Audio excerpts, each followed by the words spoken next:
우리 하나님의 은혜가 모든 성도들의 삶 속에 가득하길 바랍니다. 우리가 계속해서 이사야 선지자를 이제 우리가 읽으면서 40장부터는 이스라엘에 대한 예언의 말씀을 듣고, 그리고 이제 이 48장까지는 그 바벨론에서 이스라엘을 구원하신 하나님의 구원에 대한 이야기예요. 그래서 이제 이 48장 마지막 부분, 이 바벨론에 대한 마지막 얘기인데, 이 바벨론에 대해서 하나님께서 계속 말씀을 하시면서 특별히 여기 17절에 너희의 구속자시오 이스라엘의 거룩하신 여호와께서 이르시되 나는 네게 유익하도록 가르치고 너를 마땅히 행할 길로 인도하는 네 하나님 여호와다. 그러면서 내가 나의 명령에 주의하였더라면 내 평강이 강과 같았겠고 내 공의가 바다 물결 같았을 것이며 내 명령에 주의하였더라면, 그런 얘기를 합니다. 그래서 이 바벨론에 대한 어떤 여러 가지 명령이 있는데 이스라엘이 그 명령에 주의하였더라면 이러이러한 복을 받았을 것이다 하는 그런 말씀입니다. 그래서 하나님은 명령하시는 하나님이십니다. 오늘 특별히 이제 예수님의 이제 종려주일, 이제 어린 나귀를 타고 예루살렘 성으로 들어오신 예수님을 우리가 또 생각하는, 그래서 이번 한 주간은 고난 주간이 되고 다음은 이제 다음 주에는 부활주일이 됩니다. 그래서 오늘 우리가 나귀를 타고 예루살렘으로 들어오신 예수 그리스도는 어떤 분이냐 하면 평화의 왕이십니다. 그래서 스가랴 선지자가 그 얘기를 예언을 하면서 네 왕이 임하나니, 그래서 그의 통치는 바다에서 바다까지 이를 것이다, 그런 얘기를 합니다. 그래서 왕은 명하시는 분, 명령하시는 분. 그래서 오늘 이 하나님의 명령, 평화의 왕의 명령은 특별히 여기 보면 늘 유익하도록 가르친다. 명령은 우리에게 유익이다, 그런 말씀을 하십니다. 대부분의 사람들이 명령 그러면 좀 듣기 싫어합니다. 그래도 뭐 명령보다는 좀 설득하거나 권면하거나 뭔가 이렇게 해주면 좋지, 뭔가 명령하면 일단 우리는 우리 속에서 반발심이 일어나요. 하나님의 말씀은 명령이에요. 계명이에요. 말씀은 계명인데 왜 그 계명을 주시느냐? 명령이 우리에게 유익하다. 그래서 이 하나님의 명령을 우리가 어떻게 받아들이느냐가 우리에게 있어서 너무나 소중한 부분. 그리스도는 평화의 왕이시고 우리에게 명령하시는 분입니다. 그 명령을 우리가 어떻게 받아들이느냐가 우리에게 있어서 너무나 중요한 부분입니다. 그래서 왕의 명령을 즐겨 듣고 순종할 수 있느냐, 오늘 우리가 특별히 종려주일 평화의 왕이신 예수 그리스도의 명령이 나에게 어떤 유익을 주는가, 이 부분을 함께 살피면서 말씀 앞에서 좀 더 하나님 우리에게 약속하신 그 놀라운 은혜를 누리게 되기를 바랍니다. 하나님은 이스라엘에게 명령하십니다. 너희의 구속자시오 이스라엘의 거룩하신 이신 여호와께서 이르시되, 이스라엘을 구원하신, 구속하신 분, 또 원래부터 거룩하신 하나님이 말씀합니다. 나는 네게 유익하도록 가르치고, 유익하도록 가르치고, 하나님이 왜 우리에게 가르치시는, 우리의 유익을 위해서 그랬어요. 그래서 우리의 유익이 뭐냐 하면 18절에서 네가 나의 명령에 주의하였더라면 내 평강이 강과 같았겠고 내 공의가 바다 물결 같았을 것이며, 이 명령에 주의한다. 주의한다는 말은 경청한다는 거예요. 그냥 대충 듣고 흘러버리는 것이 아니라 뭘 말씀을 듣고 어떻게 살까 아주 집중해서 하나님의 음성을 듣고자 하는, 그래서 그 말씀대로 살고자 하는 것이 바로 명령에 주의하는 생활입니다. 그래서 하나님의 백성들이 하나님의 명령에 주의하면 첫째는 평강입니다. 내 평강이 강과 같았겠고, 샬롬. 결국 이 평강이라고 하는 것은 지금 모든 사람들에게 가장 큰 문제가 뭐냐면 평강을 잃어버렸죠. 전 세적으로 팬데믹, 온 세계가 이 질병으로 인해서 평강을 잃어버렸어요. 두려움, 공포심, 염려, 어떻게 살아갈까, 어떻게 안 죽을 거냐. 그래서 누구 탓 해가면서 모든 사람들이 평강을 잃어버렸어요. 그런데 하나님의 약속, 우리에게 주신 유익함의 첫 번째는 바로 샬롬입니다. 평강. 우리 안에 평안, 두려움이 없는, 이것이 하나님께서 우리에게 약속하신 그런 은혜. 그 다음에는 뭡니까? 내 공의가 바다 물결 같았을 것이며, 공의, 의로움, 체닥. 결국은 죄인은 왜 이 평강을 잃어버립니까? 죄를 지으면 평강을 잃어버립니다. 그래서 두려움 속에서 어찌할 바를 몰라. 죄가 없다면 두려움이 없는 거예요. 내가 잘못한 것이 없으니까.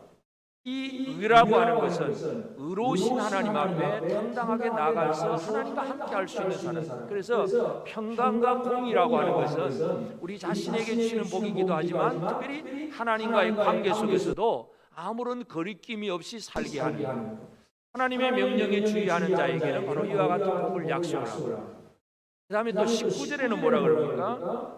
네 자손이 모래가 같았겠고 내 몸의 소생이 모래알 같아서 그의 이름이 내 앞에서 끊어지지 아니하였겠고 없어지지 아니하였으리라 하셨느니라. 자손, 우리는 대부분의 많은 사람들이 이 자손, 자녀들에 대해서도 관심이 있잖아요. 그래서 내 후손이 번성하기를 바랍니다. 자손이 모래알 같다, 내 몸의 소생이 모래알 같아 셀 수 없을 정도로 크게 번성하게 될 것입니다. 이건 누구에게인가 하나님께서 약속하신 말씀 같지 않아요? 아브라함에게 뭐라 그래요? 네 자손이 하늘의 별처럼 땅의 티끌처럼 셀 수 없을 것이다. 결국 사람들이 바라고 원하는 것들이 뭐겠어요? 평강, 의로움, 번성. 이게 바로 사람들이 원하는 거예요. 그런데 이 생육하고 번성하는 것은 원래 하나님께서 사람을 지으실 때 먼저 주셨던 복이잖아요.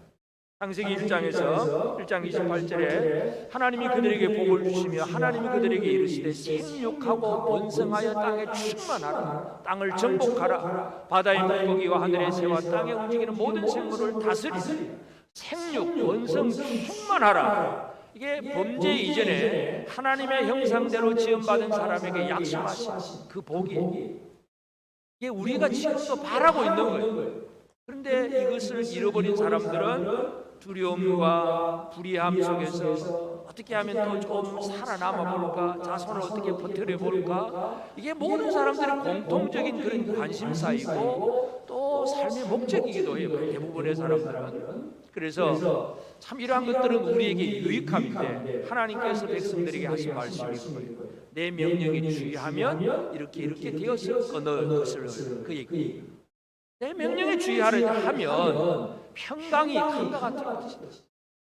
이 내 공의가 그저 바다 물결 같았을 것이다. 네 자손은 모래알처럼 많을 것이다. 이게 하나님의 평강에 주의하는 자에게 주시는 하나님의 약속. 그것이 유익함이다.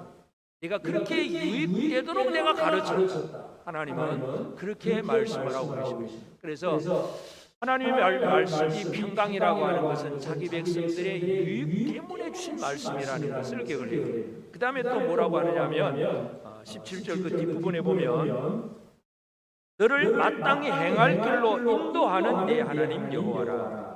두 번째는 하나님께서 그 마땅히 행할 길로 인도하는 내 하나님 여호와라.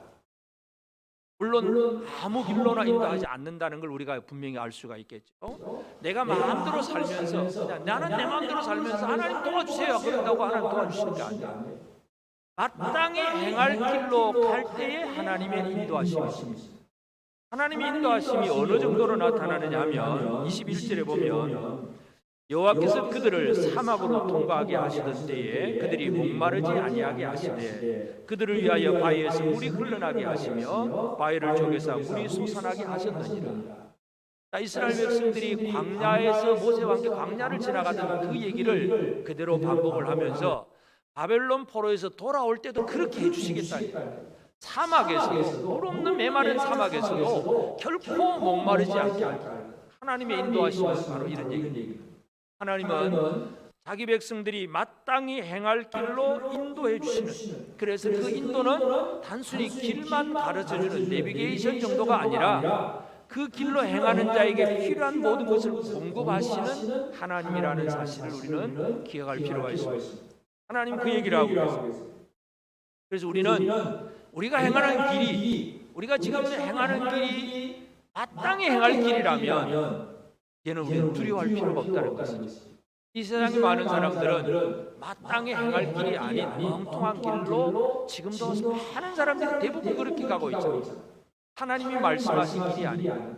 그러면서도 사람들은 그저 나보다 좀 더 못한 사람들을 향해서 늘 손가락질하고 또 뭐 한번 팍 이렇게 뉴스가 뜨더니 요즘 또 조금 잠잠해졌어요. 엠번방 그게 뭐예요? 착취, 성착취, 그냥 또 탐욕, 폭력, 막 사기, 거짓말, 하여튼 모든 것이 뒤섞여 있는 그런 죄악이에요. 그러니까 그 모든 죄악으로 가득 찬 것이 이 세상 사람들이 살아가는 삶의 방식. 하나님 보실 때는 마땅히 행할 길이 아닌 멸망의 길이에요. 멸망. 그렇게 멸망의 길로 가면서 주여 그래봐야 아무 의미가 없는 거죠. 이 악하고 음란한 이 도시 속에서 하나님이 원하시는 하나님이 마땅히 행할 길로 가게 하신 그 길이 무언가를 알고 그 길로 갈 수가 있어야 됩니다. 그렇게 되면 하나님은 인도해 주신 하나님이십니다. 우리가 하나님께서 명하신 그 거룩함의 길 마땅히 행할 길로 가면 그 길이 사막이라 할지라도 메마른 목마른 그 아주 물 한 가루 없는 그런 광야 같을지라도 하나님은 우리의 길을 인도하시고 도와주십니다. 그것은 이스라엘 백성들이 광야에서 나올 때에 애굽에서 나올 때에 이미 증명되었고 지금 그 얘기를 바벨론 포로에서 돌아올 백성들에게 예언의 말씀으로 지금 주고 계십니다.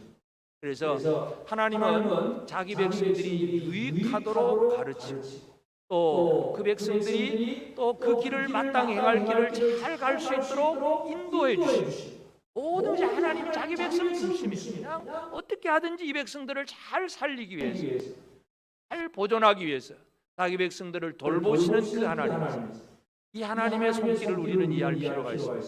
그러면서 이 일을 왜 하시느냐, 하나님의 의도, 하나님 속에 있는 목적 중에 하나가 22절에 보면 너희는 바벨론에서 나와서 갈대아인을 피하고 즐거운 소리를 알게 하여 들려주며 땅끝까지 방파하여 이르기를 여호와께서 그의 종 야곱을 구속하셨다 하라.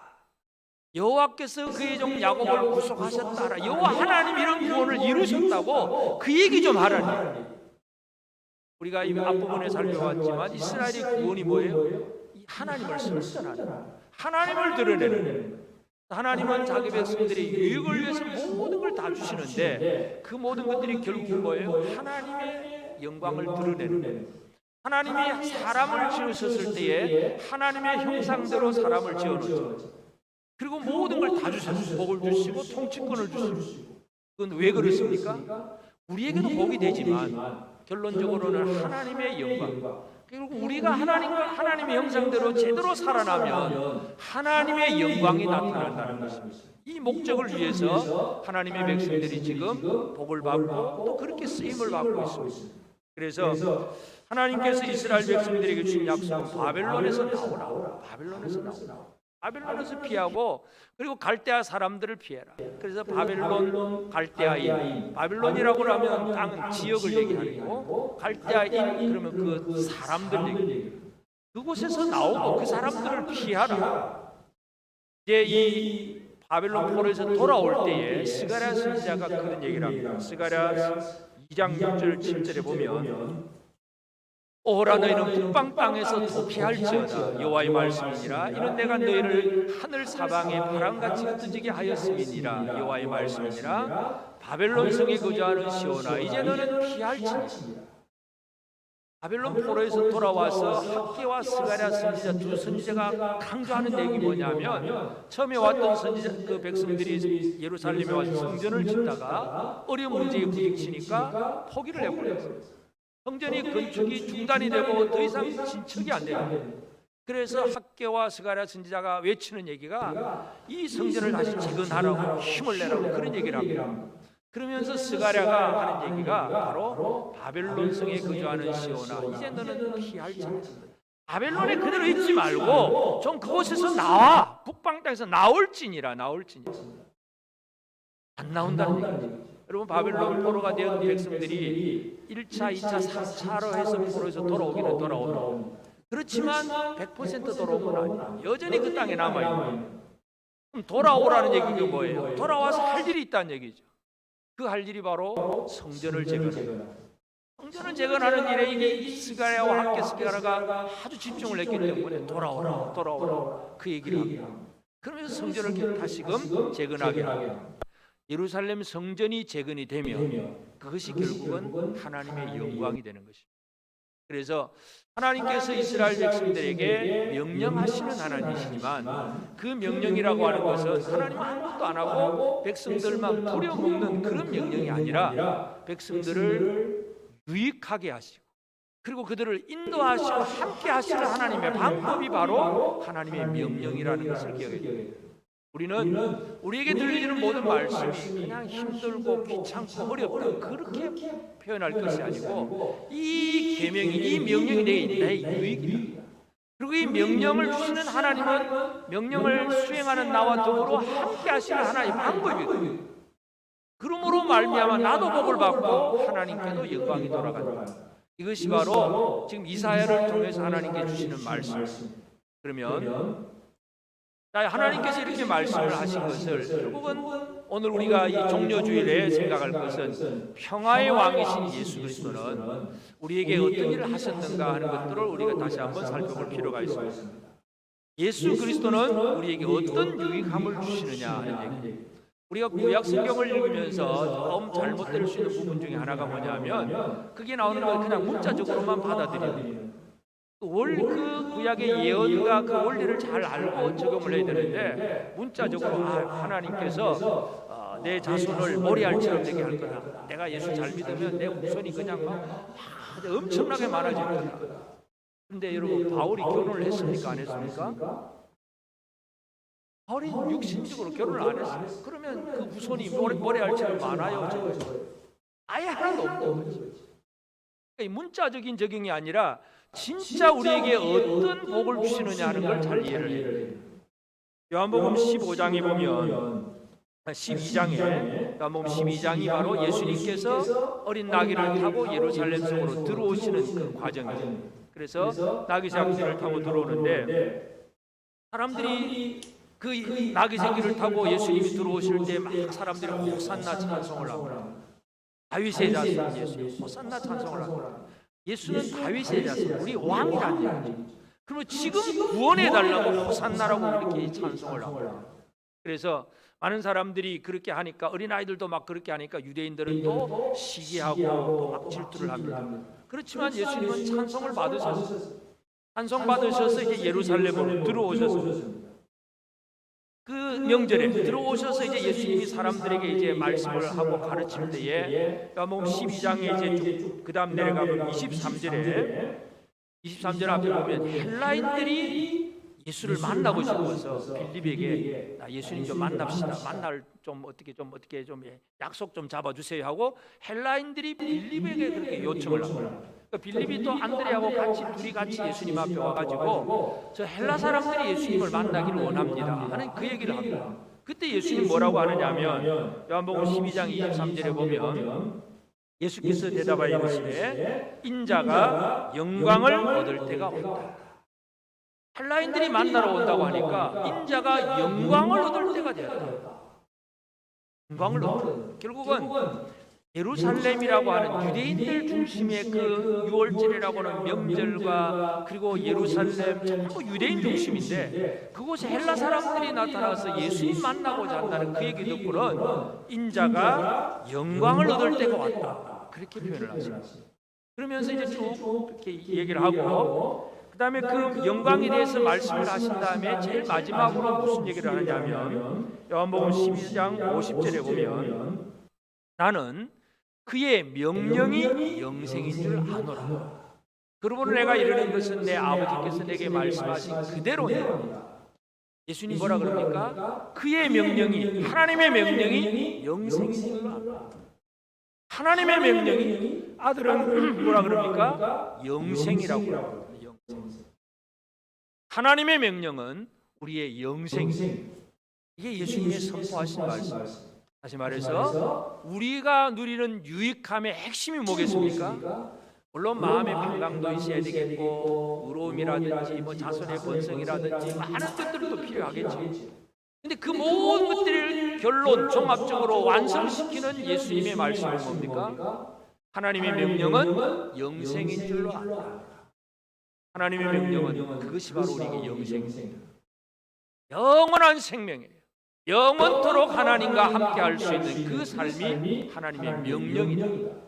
하나님의 계명, 하나님의 말씀이 영생이다. 예수님은 그 얘기를 하고 계십니다. 다시 말해서 우리가 얻어야 될 유익함이 무언가를 다시 한번 기억해야 됩니다. 예수를 믿으면서도 여전히 유익함이 세상에 있는 것 아니면 물질적인 것 여기에만 치우쳐 있다. 또는 요즘같이 질병 문제로 가득 차 있으면 질병에서의 치유 이것만 목적으로 삼고 있다면 아직도 우리는 하나님의 명령을 제대로 모르는 것입니다. 하나님의 명령은 유익은 뭡니까? 이게 영생입니다. 질병의 치유, 가난에서의 회복 이런 것들은 그냥 소소한 것들이에요. 그냥 있어도 되고 없어도 되는 것들이에요. 근데 하나님 앞에서 우리가 받을 가장 중요한 유익이 뭐냐?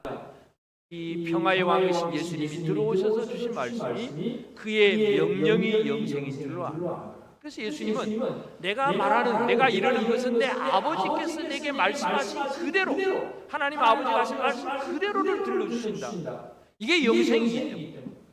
그래서 우리는 이 예수님께서, 평화의 왕이신 예수님께서 우리에게 어떤 유익을 주시려고 애를 쓰고 계시느냐 하는 걸 알 수가 있습니다. 우리 모두가 말씀이 영생이라는 사실을 꼭 믿으시기를 바랍니다. 하나님의 명령이 영생입니다. 이 명령이 영생을 누리는 이것이 바로 우리에게 유익합니다.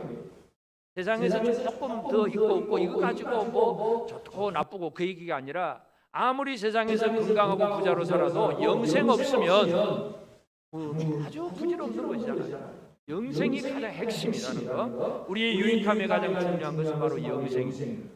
그리고 예수님은 이 땅에 오셔서 이제 그 평화의 왕으로 예루살렘 들어오셔서 이제 한 주간 고난 주간이 이제 계속이 되는데 이 고난 주간에 예수님께서 하셨던 많은 일들이 있지만 그 중에 우리가 가장 중요하게 생각해야 될 것은 예수님이 이제 십자가에 달려 죽으시고 그다음 부활하신 다음에 하늘로 올라가시고 그러면 이 땅에 남아 있는 제자들에게는 이제 육신의 눈에 보이는 예수님이 안 계시잖아요. 그래서 예수님이 제자들에게 약속하신 것이 뭐냐면 바로 그 제자들을 이끌어 주시고 인도해 주실 성령을 보내 주시는 것. 이게 예수님 평화의 왕이 제자들에게 주는 선물이 바로 보혜사 성령입니다.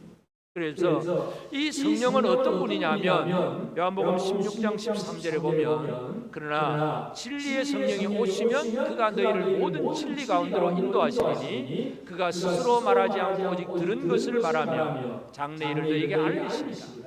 진리의 성령이 오시면 우리를 진리 가운데로 인도하시리니 우리는 또 인도에 대해서 우리가 사막을 통과하고 메마른 땅을 통과할지라도 하나님 목마르지 않게 하십니다. 하나님 내가 지금 힘들고 어렵지만 나를 평안하게 해주세요. 늘 이제 이런 관점에서 성경을 보기 쉬워요. 근데 성령은 분명히 우리를 인도해 주십니다. 어떻게 인도해 주십니까? 진리 가운데로 인도하시리니 가장 인도의 핵심이 뭐냐? 진리 가운데로 우리를 이끄시는 것입니다. 우리의 유익함의 핵심은 뭡니까? 영생입니다.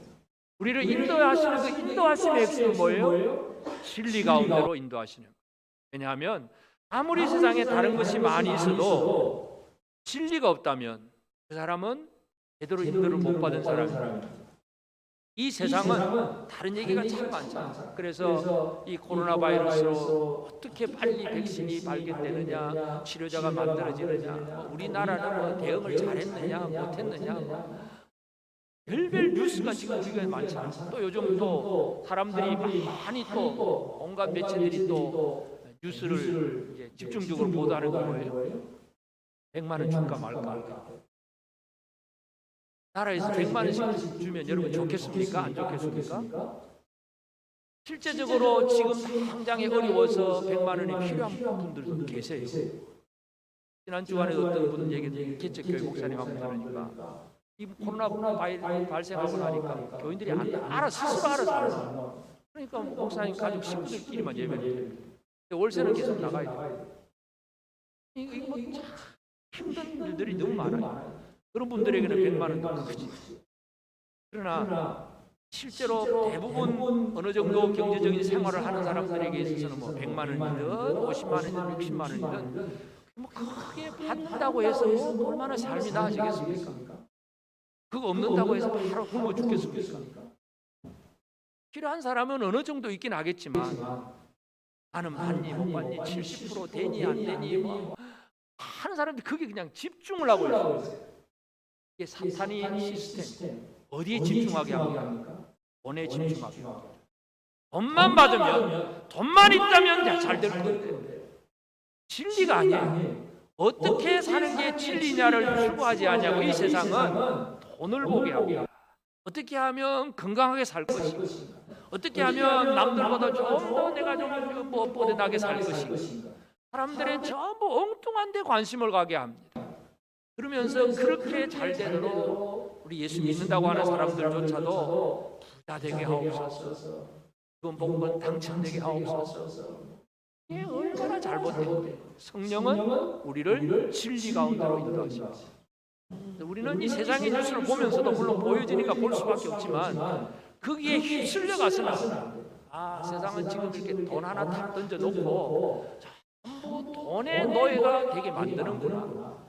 조금 많이 주면 기분 좋아져, 안 주면 안 준다고 막 두들고 전부 집중을 거기에 만드는 이 시스템 속에서 우리가 참 나는 진리 가운데로 인도함을 받고 있는가, 성령으로 말미암아 진리 가운데 살고 있는가, 우리가 이것을 늘 잊어서는 안 됩니다. 예수님은 제자들이 이 땅에 남아있는 제자들이 많은 환난도 당하고 핍박도 받습니다. 그래서 그 환난 핍박 있는 제자들에게 평안함을 주시는 게 아니에요. 진리 가운데로 인도하도록 성령을 보내주십니다. 평화의 왕은 그 일을 하고 계신다는 것을 기억해야 돼요. 그리고 그 평화의 왕이 결국은 그 이름이 영광스러워지는 것인데 어떻게 영광스러워질 수 있느냐? 예수님은 결국 이 진리를 선포하고 진리를 또 받아들인, 그래서 진리로 인해서 사람이 변화가 되고 회심을 하게 되고 바뀌어진 그 사람을 통해서 예수의 이름이 선포되고 증거되기를 원하셨어요. 평화의 왕이 마지막 한 주간 고난 주간을 보내면서 제자들에게 성령을 보내주셨습니다. 근데 또 성경을 보면 그러면 이 가룟 유다를 빼고 11 제자를 통해서 놀라운 일들이 이제 이루어지고 모든 게 끝났다고 생각되는데, 근데 또 사도행전을 넘어가 보면 전혀 기대하지 않았던 한 사람을 예수님이 또 들어 사용하셨어요. 따라하는 사람 누굽니까? 사도 바울. 그러니 핍박자 사울, 예수 믿는 사람을 잡으러 다니는 그 핍박자 사울. 여러분, 우리가 그 사람을 보면 여러분 기도가 어떤 기도가 나옵니까?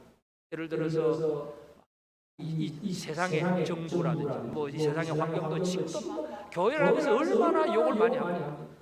그들을 향해서 우리 마음이 어떻습니까? 힘들고 큰일 나, 어찌할 못 살겠다, 죽겠다. 하나님 저 사람들 좀 어떻게 해주세요. 우리 기도가 그렇게 쉽게 나올 수 있습니다. 예수님의 방식을 보면 그 사울에게 그냥 벼락 내려서 그냥 죽이는 게 아니고 어떻게 하세요?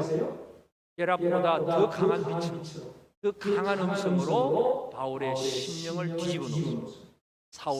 사울아, 네가 어찌하여 나를 핍박하나? 결국 사울이 예수 그리스도를 만나게 되고 그가 완전히 뒤바뀌어져서 그때부터 사도 바울이 하는 역할은 바로 예수를 선포하고 증거하는.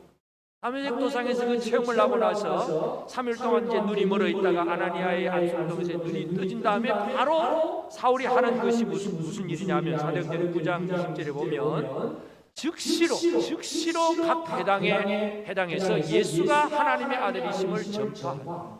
눈 뜨자마자 즉시 가는 거야. 이거 좀 더 어떻게 해보고 천천히 가자. 즉시 각 회당으로, 유대인 회당 다 돌아다니면서 예수가 하나님의 아들이다. 예수가 하나님의 아들이다. 그러니까 유대인들이 그냥 너무나 놀라지. 그리고 또 22절에도 보면 그걸 놀라니까 사울은 힘을 더 얻어서 예수를 그리스도라 증언하여 다메섹에 사는 유대인들을 당혹하게 하냐. 한 사람을 변화시킴으로 예수 그리스도의 이름의 영광이 드러나. 이게 예수님 방식입니다. 사람을 변화시켜서 그를 통해서 놀라운 하나님의 일들이 이루어지게 하는, 하나님의 영광이 드러나는, 이것이 주님께서 하시는 방식입니다. 한 사람의 변화를 통해서 또 다른 사람들이 그 속에 예수 이름이 선포되고 증거되게 하셨습니다. 그러므로 오늘 우리는 이 왕의 명령이 백성들에게 유익함을 주는 것인데, 예수 그리스도 평화의 왕이신 예수 안에서 우리에게 주는 유익함이 뭡니까? 영생입니다. 또 무엇입니까? 어디로 인도하는 겁니까? 진리로 인도하는 거예요. 그냥 세상에서 환난 풍파 없이 편안하게 잘 살도록 하는 게 아니라, 환난은 여전히 있어요. 그런데 우리를 진리 가운데로 인도하세요. 우리가 할 수 없는 어떤 사람, 우리가 감당할 수 없는 환경은 주님이 직접 역사하셔서라도 변화시켜 주시는 것이 주님이 하시는 평화의 왕이 바로 그 일을 하셨습니다. 그것을 선포하신 것이 바로 오늘 우리가 종려주일 어린 나귀를 타고 예루살렘으로 들어오신 평화의 왕의 모습이라는 것을 기억을 해야 됩니다. 그러므로 이제 오늘 우리는 이 왕의 명령을 얼마나 어떻게 잘 지키고 살 것인가, 이것에 대해서 우리가 생각을 해야 됩니다. 그래서 제일 첫 번째 우리는 왕의 명령이 뭐냐 하는 걸 얘기해요. 왕의 명령이 뭐냐? 이사야 선지자에게 하나님께서 그를 통해 주신 것이 뭡니까? 바벨론에서 나오고 갈대아인을 피하라. 바벨론에서 나오고 갈대아인 그 사람과 피하라는 얘기입니다. 근데 우리가 전에도 말씀드렸듯이 바벨론은 창세기부터 계시록까지 다 있잖아요. 바벨론은 세상을 얘기합니다. 세상에서 나오라는 얘기 뭐예요? 도시에서 살지 말고 심심산골 산골짜기 혼자 들어가서 아무도 바라보지 말고 혼자 그냥 살아야 되겠습니까? 세상에서 나오려면 그렇지 않죠. 이 세상은 죄악이 가득합니다. 이 세상은 부정하고 더러운 것도 가득해요. 그렇지만 우리는 이 세상을 떠날 수 없어요. 세상 속에서 살 수밖에 없어요. 제가 그 새벽기도 영상 얘기하면서 마지막 그 사도행전 그 28장에 이 알렉산드리아 배를 타고 가는 그 바울 얘기를 했는데, 그 배는 디오스구로 스스의 쌍둥이 아들 신상이 만들어진 배. 여러분, 우리가 문자적으로 하면, 구약의 율법대로 문자적으로 하면 바울이 해야 될 일이 뭐겠습니까? 우상을 때려 부숴야 돼요.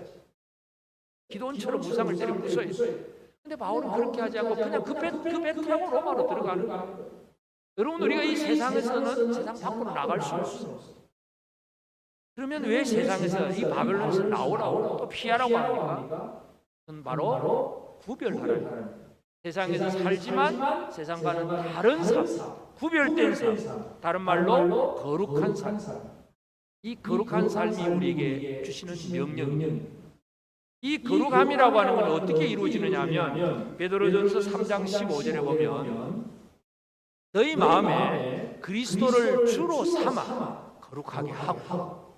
어떻게 하면 거룩해야 됩니까? 너희 마음에 예수 그리스도를 주님으로 모시면 거룩함이 이루어진다는 얘기예요. 손 씻고 발 씻고 이렇게 해서 거룩해지는 게 아니라 예수 그리스도가 나의 주님입니다. 나는 내 마음대로 살지 아니하고 이제는 주님 뜻대로 살겠습니다. 그 사람이 거룩합니다. 너희 마음에 그리스도를 주로 삼아 거룩하게 하고, 너희 속에 있는 소망에 관한 이유를 묻는 자에게는 대답할 것을 항상 준비하되 온유와 두려움으로 하고. 이것이 거룩합니다. 바벨론에서 나오고 갈대아인을 피하라는 얘기는 지리적인 문제가 아니라, 사람을 피해서 산속에 들어가라 그 얘기가 아니라, 이 땅에서 비록 우리가 육신을 입고 살면서 우리가 뭐 세상 환경 벗어날 수가 없잖아요. 우리나라 정부가 우리 마음에 들고 안 들고 하는 차이점이 있겠지만, 하여튼 마음에 안 든다고 뭐 어떤 전에 그렇게 예언하고 이거 한국에 뭐 전쟁 나니까 재산 다 팔아서 저 남태평양 피지로 가자든지 이 얘기는 아니잖아요. 우리는 이걸 살 수밖에 없어요. 그렇지만 우리는 구별된 삶을 살아요. 이 구별된 거룩함, 예수 그리스도가 나의 주님이 되는 것이 중요합니다. 그러면 주님이, 예수가 나의 주님이 되면 그 특징이 뭐냐면, 삶의 변화 중에 하나가 요한일서 2장 16절에 이는 세상에 있는 모든 것이 육신의 정욕과 안목의 정욕과 이생의 자랑이니 다 아버지께로부터 온 것이 아니요 세상으로부터 온 것입니다. 무엇을 바라보는 시각, 관점이 바뀌어집니다.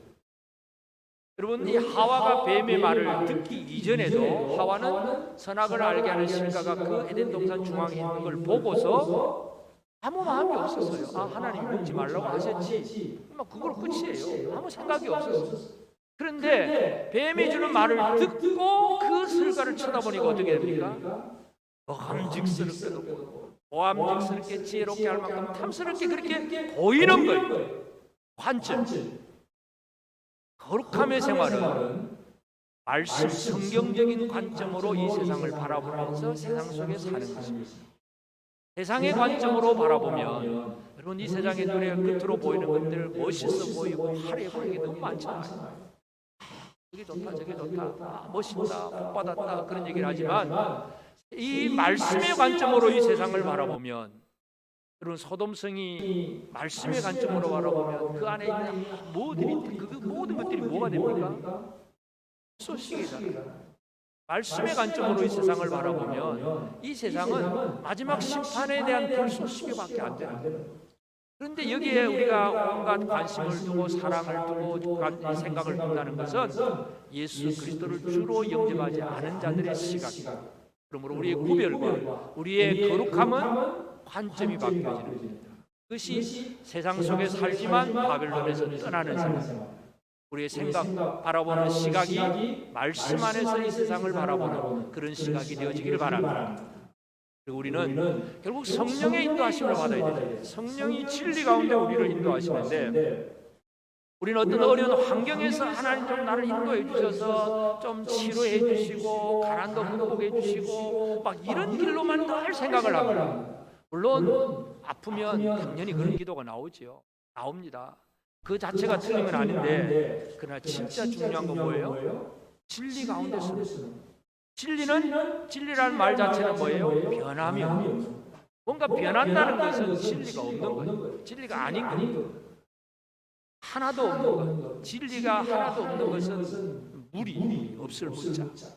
근데 조금은 일리가 있는 건 있어요. 세상에서도 일리가 있다. 근데 일리가 있지만 그건 진리는 아니야. 무리도 있고 일리도 있고 진리가 있는데, 진리는 뭐예요? 전혀 변함이 없는, 절대적으로 어느 시기든지 변함없는 것이 진리. 우리가 믿고 의지할 만한 것이 바로 진리. 그래서 진리 가운데 인도하는 성령의 이끄심을 받는 것이 중요합니다.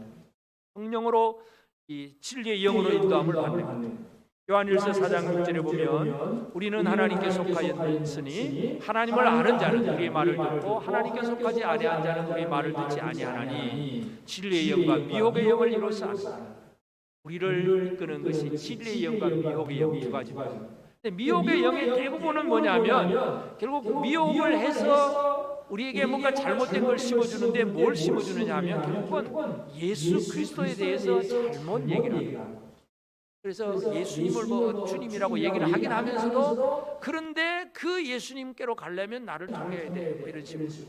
그 예수님 앞에 나가려면 내가 도와줘야 돼, 나를 따라야 돼, 신천지 이만희를 따라가야 돼, 이런 식으로. 모든 그 이단들의 특징은 뭐냐면 예수 그리스도에 대해서 잘못 얘기하는 거예요. 그래서 여호와의 증인도 마찬가지입니다. 예수는 좋은 선지자 중에 한 사람, 아주 훌륭한 선지자 중에 한 사람.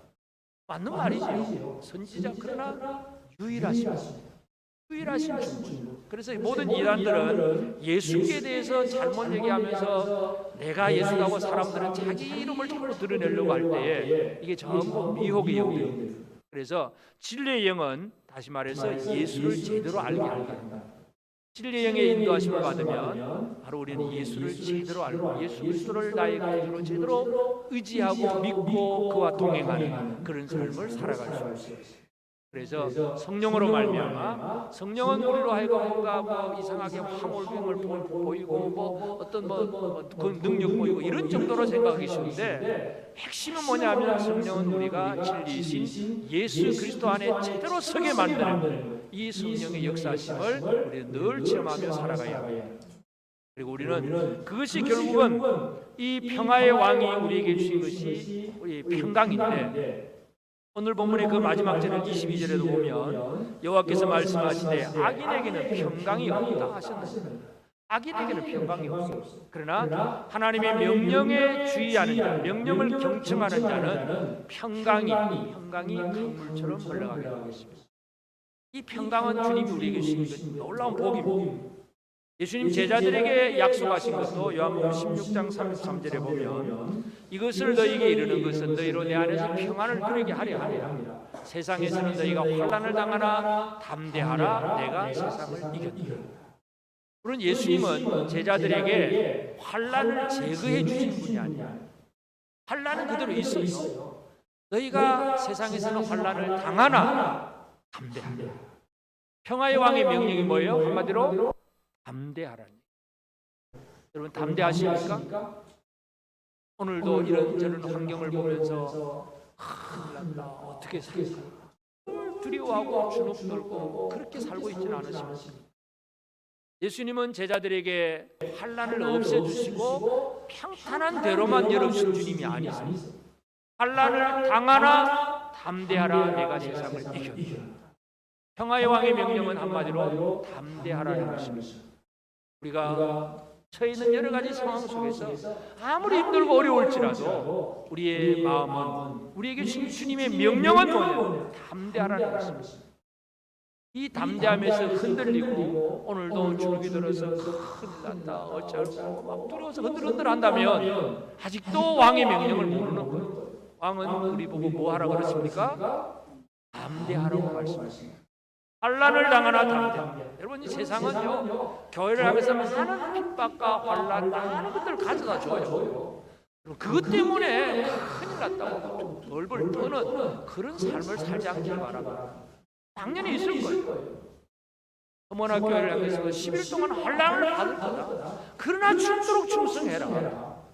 그런 이 환난이라고 하는 것은 우리에게 당연히 있는 거예요. 이 상황 속에서 우리가 흔들리지 아니하는 담대함을 가지고 살아가는 것이 왕의 명령입니다. 땅에 어린 나귀를 타고 예루살렘으로 들어오셨던 그 평화의 왕이 제자들에게 마지막 주신 명령이 뭐냐면 담대하라는 거예요.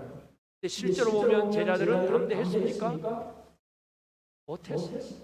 베드로조차 큰 소리를 막 쳤는데 예수님 재판장 받는 자리에서 두려우니까 모른다고 저주하고 막 부인하고 맹세하고 십자가 예수님 달리실 때 여인들하고 사도 요한 정도로 있으면 다른 제자들 다 도망가고 두려워서 어쩔 줄을 몰라. 이게 우리 인생 인간이에요. 그러나 왕은 우리에게 뭐라고 명령하십니까? 담대하라고 말씀하십니다. 이 어려운 시대 속에 담대함으로 살게 되길 바랍니다. 환난은 있습니다. 여러 가지 많은 어려운 일들은 우리에게 놓여져 있습니다. 그러나 우리가 담대하게 살 때에 그것이 다른 사람들에게 하나님의 영광을 드러내는 그런 삶이 되는 것입니다. 주눅 들고 큰일 났다 막 예수 믿는다고 하면서 걱정과 염려 속에서 사는 것은 하나님의 영광을 가리는 힘은 어떤 어려움 속에서도 흔들리지 아니하는 담대함을 가지고 승리하는, 그래서 우리를 통해서 하나님의 영광이 제대로 드러나는 삶에 쓰임받는 저와 여러분 모두가 꼭 되어지기를 바랍니다. 아멘.